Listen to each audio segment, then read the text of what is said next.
Guys, welcome to my channel. Today's tutorial is on how to make this beautiful inverted neckline. You'll be needing your fabric, your tailor's chalk, your tape rule, and your scissors. First of all, you draft your basic bodice. Measure 3 inches.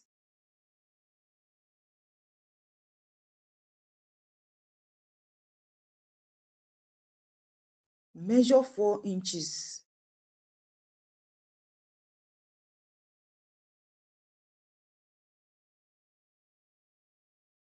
Connect the markings.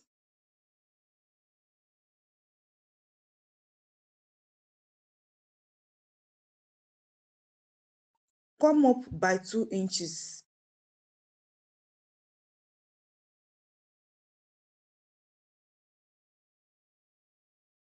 Use a curve ruler to join the markings.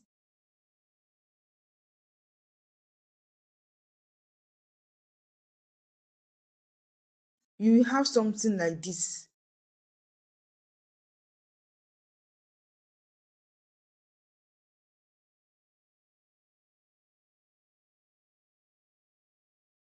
Cut it out.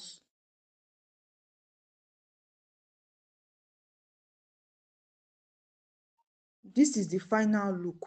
Let me know in the comment section if you have any question. Please support me by subscribing to this channel, like as well as share my videos. Thank you.